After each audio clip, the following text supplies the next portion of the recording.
El 18 de julio de 2020, la policía encontró en una habitación de Moscú el cuerpo de una chica de 20 años. Había caído desde el sexto piso. A su lado había una nota, una sola palabra escrita: Люблю, te amo. Eso es todo lo que dejó. El patinaje artístico es el deporte que más miente sobre sí mismo. Trajes de brillantes, música orquestal, sonrisas perfectas, cuerpos que parecen no tener peso. Todo está diseñado para que el público vea magia, para que nadie pregunte qué hay detrás. Detrás hay una chica de 15 años a quien el sistema olímpico puso una sustancia prohibida en el cuerpo, la mandó a competir en los Juegos sabiendo que tenía un positivo activo, y la dejó colapsar en la pista delante de todo el mundo mientras su entrenadora la miraba. El Comité Olímpico Internacional usó una sola palabra para describir lo que vio en esa escena: escalofriante. Detrás hay un campeón olímpico que cayó al hielo en mitad de un ensayo y no volvió a levantarse. Tenía 28 años. Su esposa estaba en la pista cuando ocurrió. Lo que dijo después quedó grabado para siempre en la historia de este deporte. Y detrás hay un avión, febrero de 1960. A bordo iba el equipo completo de patinaje artístico de Estados Unidos. El día anterior, la mejor patinadora joven del país había salido en la portada de Sports Illustrated. Tenía 16 años. El avión no llegó a su destino. Hoy vamos a contar lo que este deporte lleva décadas escondiendo, caso por caso, con los datos que los medios no contaron completos o no contaron en absoluto. Algunos de estos nombres los conoces. Lo que no conoces es lo que les pasó de verdad. Si el patinaje artístico fue parte de tu infancia, suscríbete ahora y dale like, porque lo que viene a continuación no lo vas a encontrar en ninguna retransmisión oficial. Quédate hasta el final. El último caso es el más devastador de todos. Elena Goluliakova, en 1994, una patinadora rusa, llegó a Monterrey con su marido y su carrera intacta. Elena Goluliakova había sido figura estelar del espectáculo Holiday on Ice, uno de los shows sobre hielo más grandes del mundo, y venía a México para entrenar a jóvenes en los clubes más exclusivos de Nuevo León. Durante años fue exactamente eso: una entrenadora respetada, alguien que ayudó a construir el patinaje artístico en esa ciudad desde prácticamente cero. Su marido también era entrenador. Trabajaban juntos. Tenían una vida. En 2006, el matrimonio terminó. Él se fue, y Elena se quedó sola en un país que no era el suyo, con una enfermedad que aún no tenía nombre, pero que ya la estaba consumiendo por dentro. En 2010, le diagnosticaron esquizofrenia paranoide. Perdió la capacidad de trabajar. Perdió el hilo de lo que había sido su vida. Y en algún momento, entre todo eso, perdió también el techo. Lleva más de una década en las calles de Monterrey. En diciembre de 2024, fue vista de nuevo en el pasaje Morelos del centro de la ciudad. Cabello dorado, ojos azules, los mismos rasgos de siempre. Un exalumno la reconoció y le habló. Ella respondió que no lo conocía, que era empresaria, que trabajaba en Promoda, y se alejó rápidamente sin mirar atrás. Hay personas que la conocen y le llevan comida. Hay personas que la saludan en ruso, y ella sonríe y contesta privet. Pero los clubes de San Pedro, la pista de hielo y todo lo que fue su vida están en otro lugar que ya no reconoce. Holiday on Ice sigue girando por el mundo.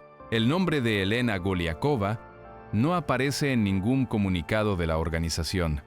¿Sabías que existía esta historia? Escríbeme en los comentarios si es la primera vez que la escuchas, porque este vídeo existe precisamente para contar lo que nadie cuenta.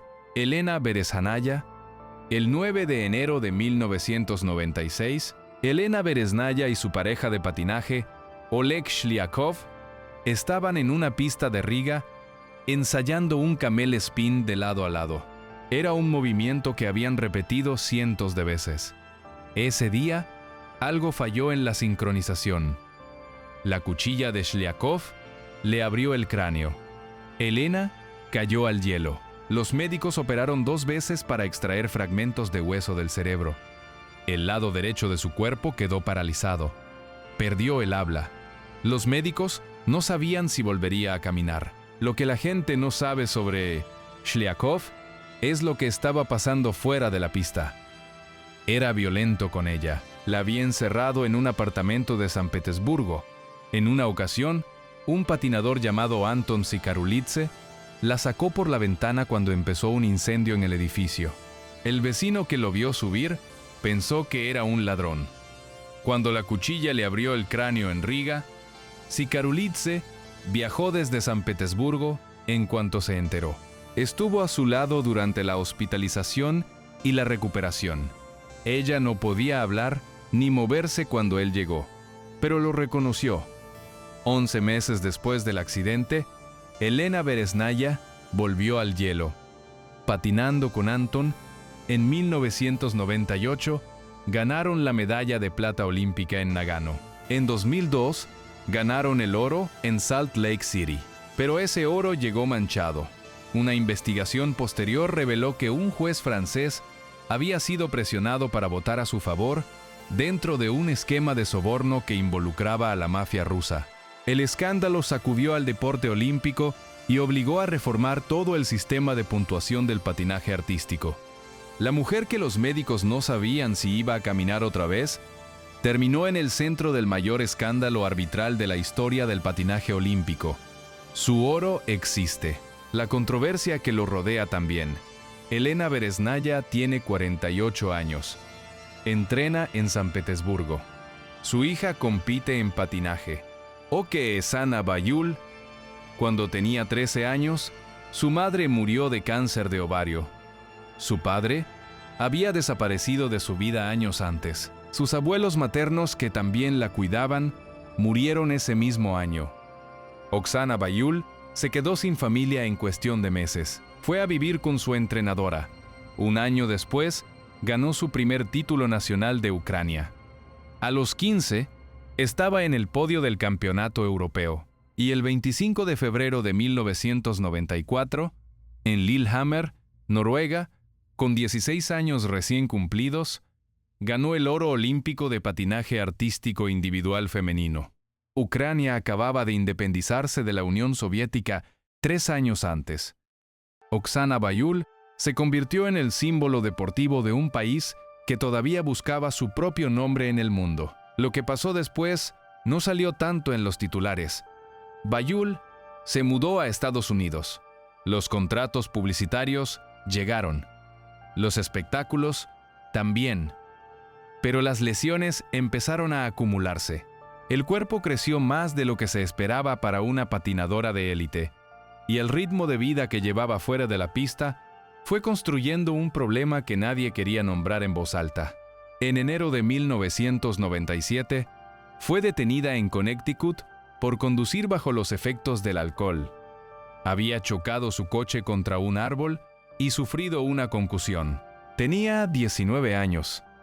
Al año siguiente, entró en rehabilitación. Se casó en 2012 con Carlo Farina, el empresario que gestionaba su carrera.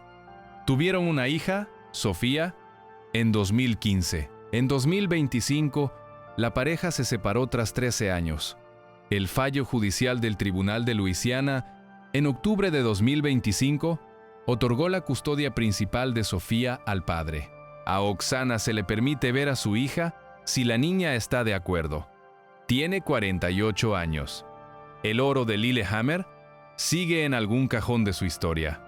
Sofía vive con Carlo, Kamila Valieva, el 7 de febrero de 2022, en los Juegos Olímpicos de Pekín. Una patinadora rusa de 15 años se convirtió en la primera mujer en la historia en completar un salto cuádruple en una competición olímpica.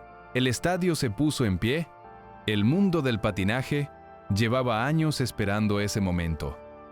Al día siguiente, el mundo olímpico se paralizó. Salió la noticia de que Valieva había dado positivo por trimetazidina, un medicamento cardíaco prohibido, En un control realizado el 25 de diciembre de 2021, 2 meses antes de los Juegos, el laboratorio sueco que procesó la muestra había tardado semanas en emitir el resultado.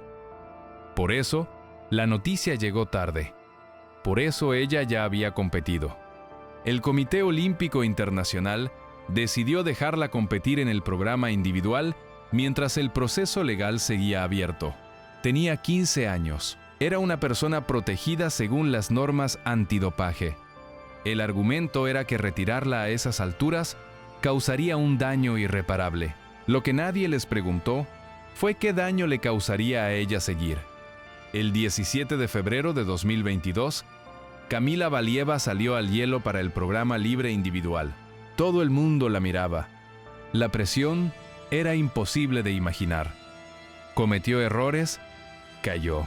Terminó cuarta. Cuando acabó su programa y se acercó a su entrenadora Eteri Tutberidze buscando algo parecido al consuelo, Tutberidze le preguntó por qué había parado de luchar, por qué se había dejado caer. El COI calificó esa escena de escalofriante. En enero de 2024, el Tribunal de Arbitraje Deportivo la sancionó con 4 años de inactividad, retroactivos al 25 de diciembre de 2021. Todos sus resultados desde esa fecha quedaron anulados. El equipo ruso perdió el oro olímpico por equipos. Estados Unidos recibió las medallas de oro en agosto de 2024, 2 años y medio después de haberlas ganado. Tutberidze no recibió ninguna sanción. Está entrenando en los Juegos Olímpicos de Milán Cortina 2026, representando a Georgia. Valieva cumplió su sanción en diciembre de 2025 y volvió a competir en enero de 2026 en el Campeonato Ruso de Saltos. Dijo que era lo mejor que le había pasado en mucho tiempo, que amaba muchísimo ese deporte. No llegó a tiempo para clasificarse a los Juegos Olímpicos que empezaban ese mes. ¿Crees que Kamila Valieva fue una víctima del sistema ruso? ¿O crees que ella sabía lo que había en su cuerpo? Deja tu 1 si crees que fue una víctima, o tu 2 si crees que lo sabía. Quiero ver de qué lado está esta comunidad. Denis Ten, en Kazajistán no había tradición de patinaje artístico. Cuando Denis Ten empezó a entrenar de niño, no existía una sola pista de hielo en todo el país. Su familia era de ascendencia coreana. Su tatarabuelo había sido el general Min Keun-ho, uno de los líderes de la resistencia contra la ocupación japonesa de Corea a principios del siglo XX. Denis se mudó a Moscú a los 10 años para entrenar en serio. Después a California, donde trabajó con el reconocido entrenador Frank Carroll. Pasó años construyendo una carrera en un deporte donde Kazajistán sencillamente no existía. En los Juegos Olímpicos de Sochi, el 15 de febrero de 2014, Denis Ten ganó la medalla de bronce. Fue el primer medallista olímpico kazajo en patinaje artístico en la historia del país. En cuestión de horas, dejó de ser un deportista para convertirse en un símbolo nacional. Los años que siguieron fueron más duros. Las lesiones en cadera, tobillo y espalda lo fueron limitando. En los Juegos de Pyeongchang, 2018 solo pudo llegar al puesto 27. Le hacía especial ilusión ese campeonato porque era en Corea del Sur, el país de sus ancestros. El tobillo lo traicionó. El 19 de julio de 2018, Denis salió de su casa en Almaty. 2 hombres estaban robando los espejos retrovisores de su coche. Hubo un forcejeo. Uno de ellos sacó un cuchillo. La herida en el muslo derecho afectó el paquete vascular femoral. Denis perdió casi 3 litros de sangre. Lo trasladaron al Hospital Central City de Almaty en estado crítico. Los médicos operaron durante horas. Murió ese mismo día. Tenía 25 años. El presidente de Kazajistán, Nursultan Nazarbayev, emitió un comunicado. Denis no era solo un excelente deportista, era una asombrosa personalidad y un verdadero patriota de Kazajistán. El presidente del SOI, Thomas Bach, lo describió como uno de los embajadores más brillantes del deporte olímpico. Patinadores de todo el mundo publicaron mensajes de condolencias. Al día siguiente, la policía detuvo a uno de los agresores. El otro fue identificado poco después. Dennis Ten murió por defender los espejos de su coche. Eso es todo. Una pelea de 2 minutos en una calle de su ciudad natal. El hombre que había puesto a Kazajistán en el mapa del patinaje olímpico murió en una calle de Almaty por algo que vale menos de $100. Ekaterina Alexandrovskaya, la Asociación de Patinaje de Australia, le envió una solicitud especial a la Federación Rusa. Necesitaban a una patinadora rusa para formar pareja con Harley Windsor, un joven patinador australiano de origen indígena que prometía mucho, pero no tenía compañera. La federación aceptó. Ekaterina Alexandrovskaya tenía 15 años cuando cruzó el mundo para patinar por un país que no era el suyo. Funcionó. En 2017, Alexandrovskaya y Windsor ganaron el oro en el Campeonato Mundial Junior. Harley Windsor se convirtió en el primer atleta aborigen australiano en competir en unos Juegos Olímpicos de invierno. Llegaron juntos a Pyeongchang 2018. Australia tenía su pareja de patinaje. Lo que Australia no tenía era un sistema de apoyo real para Ekaterina cuando las cosas empezaron a ir mal. En enero de 2020, durante un entrenamiento, sufrió un episodio epiléptico. Le diagnosticaron epilepsia. Los médicos le recomendaron retirarse del patinaje profesional. En febrero, Windsor publicó en Instagram que se separaban deportivamente por problemas de salud de ella. Le deseó una pronta recuperación. Ekaterina tenía 20 años. Su padre había muerto en 2015. Estaba sola en Moscú, lejos de Australia, lejos del deporte que había sido toda su vida, con un diagnóstico nuevo y sin la red que alguien en su situación necesitaba. El 18 de julio de 2020, cayó desde el 6º piso de su edificio en Moscú. La policía encontró una nota. Tenía una sola palabra escrita: Люблю, te amo. La ISU, la Unión Internacional de Patinaje, emitió un comunicado. Era una patinadora con talento y la comunidad de patinaje artístico la extrañará. Tenía 20 años. ¿Crees que el deporte olímpico tiene una deuda con los atletas que importa de otros países? ¿Usa mientras sirven y suelta cuando se rompen? Escríbeme abajo.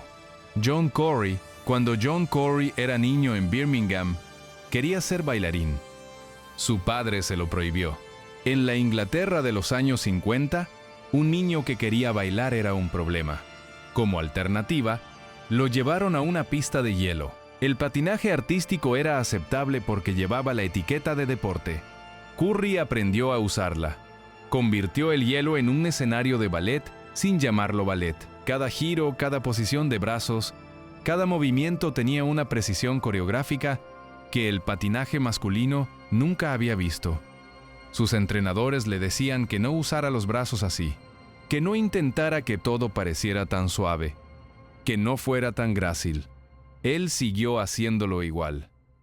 Cuando John tenía 16 años, su padre se suicidó. Corey nunca habló mucho de eso en público, pero las personas que lo conocían decían que a partir de ese momento algo en él se cerró para el mundo y se abrió solo sobre el hielo, que el patinaje pasó a ser el único lugar donde podía existir completamente. En los Juegos Olímpicos de Innsbruck, en 1976, John Corey presentó un programa libre que dejó al estadio en silencio antes de que nadie pudiera reaccionar. Mezcló técnica olímpica con expresión artística de una forma que no existía en el patinaje masculino hasta ese momento. Los jueces le dieron puntuaciones altísimas. Ganó el oro. Esa misma noche, un periodista de la Associated Press publicó una entrevista que Corey le había concedido días antes, en la que hablaba abiertamente de su homosexualidad. El escándalo eclipsó la victoria durante días. El deporte que acababa de consagrar a Corey lo ignoró a él durante años. En 1987 le diagnosticaron el VIH. En 1991 evolucionó a SIDA. Pasó sus últimos años viviendo en casa de su madre Rita en Warwickshire.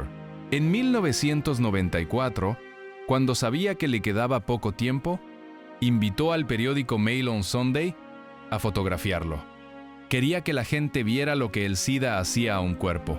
Quería que se hablara de ello en lugar de esconderlo. Murió el 15 de abril de 1994. Tenía 44 años. Murió en la pobreza, cuidado por su madre, en la misma Inglaterra que le había prohibido de niño usar los brazos como quería. Vuelo Savannah 548. Laurence Owen. El 14 de febrero de 1961, la revista Sports Illustrated publicó su número de esa semana. En la portada había una chica de 16 años con patines. El titular la describía como la patinadora más emocionante de Estados Unidos. Su nombre era Laurence Owen.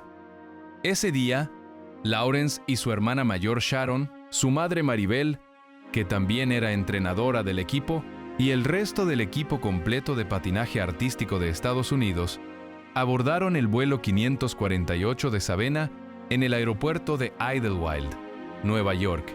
Iban a Bruselas, donde harían escala antes de continuar a Praga para el Campeonato Mundial. A bordo viajaban 18 patinadores, 6 entrenadores, 4 jueces y varios familiares, 34 personas vinculadas directa o indirectamente al equipo estadounidense. El resto eran pasajeros del vuelo regular. El 15 de febrero de 1961, el Boeing 707 inició su descenso hacia el aeropuerto de Bruselas. El piloto reportó problemas mecánicos. El avión cayó en un campo cerca de Bergkampenhout, a unos 45 minutos de Bruselas. No hubo supervivientes. Las 72 personas a bordo murieron. Los equipos de rescate encontraron entre los restos las chaquetas del equipo estadounidense y ejemplares del número de Sports Illustrated con Laurence Owen en la portada. La causa exacta del accidente nunca se determinó con certeza. La hipótesis más probable fue un fallo en el mecanismo regulador del estabilizador. Como señal de luto, el Campeonato Mundial de Praga fue cancelado. Era la primera vez en la historia que eso ocurría. El secretario de la Asociación de Patinaje Artístico de Estados Unidos dijo ese día: estos eran los mejores patinadores del país. Y añadió que iba a ser un largo camino de regreso para el deporte en América. Tardaron más de una década en volver a ganar una medalla mundial. Laurence Owen tenía 16 años. Había salido en la portada de Sports Illustrated el día antes de morir. ¿Conocías esta historia antes de hoy? La mayoría de la gente que conoce el accidente del vuelo Savannah no sabe que a bordo iba el equipo completo de patinaje de Estados Unidos. Cuéntame abajo si te llegó este caso. Sergei Grinkov, Gordeeva, Ekaterina Gordeeva, empezó a patinar con Sergei Grinkov cuando ella tenía 10 años y él 14. Ella era pequeña y ligera. Él era grande y sorprendentemente elegante para su estatura. Sus primeros entrenadores dijeron que la química era inmediata. Durante los años siguientes, ganaron casi todo lo que existe en el patinaje en parejas. Campeones del mundo en 1986, 1987,1989 y 1990. Oro olímpico en Calgary, 1988. Volvieron al patinaje olímpico en 1994 para los Juegos de Lillehammer y ganaron el oro otra vez. En el camino se habían enamorado, se habían casado en 1991 y en septiembre de 1992 había nacido Daria, su hija. Para el público que los veía patinar juntos, era la imagen de que algunas cosas en la vida salen perfectas. El 20 de noviembre de 1995, Sergei y Ekaterina estaban en Lake Placid, Nueva York, ensayando una rutina para la gira Stars on Ice de esa temporada. Era una práctica normal, nada extraordinario. Daria tenía 3 años y esperaba a sus padres en casa. En mitad del ensayo, Sergei se detuvo, cayó al hielo. Los compañeros que estaban en la pista pensaron al principio que era un mareo. El ambiente cambió en segundos cuando vieron que no se levantaba. Llegaron los médicos, trabajaron durante horas. Sergei Grinkov murió ese día de un infarto masivo. Tenía 28 años. La autopsia reveló que sus arterias coronarias estaban tan obstruidas que el paso de sangre era del tamaño de un orificio de aguja, una anomalía congénita que nadie había detectado nunca. El corazón de un atleta olímpico, entrenado durante 2 décadas al máximo nivel físico, tenía un defecto que lo mató en mitad de un ensayo rutinario. Gordeeva estuvo en la pista cuando ocurrió.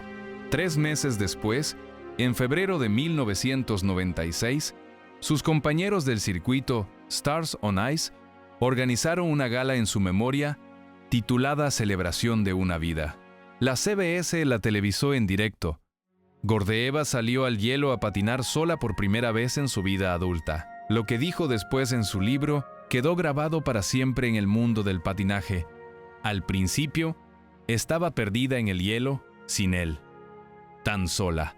Estaba acostumbrada a agarrarme a él todo el tiempo, apoyarme en él, sentirlo cerca.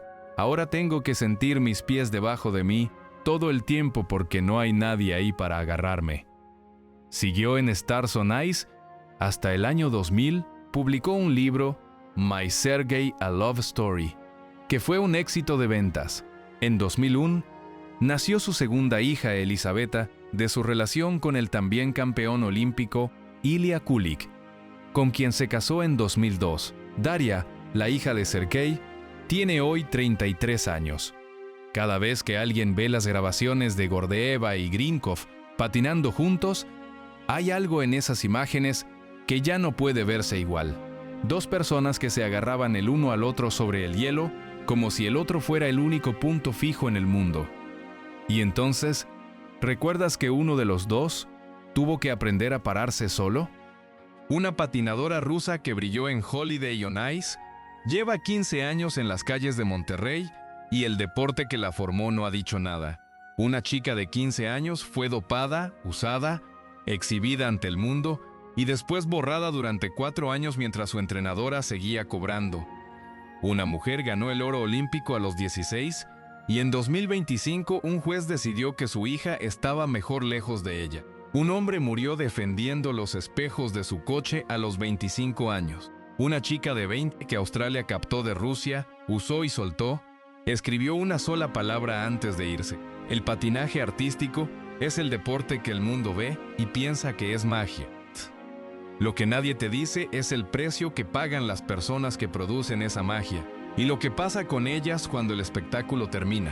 Si acabas de entender por qué esto nunca sale en la cobertura olímpica oficial, suscríbete ahora, porque hay más historias como estas, muchas más, y alguien tiene que contarlas. Dale like si llegaste hasta aquí, nos vemos en el siguiente.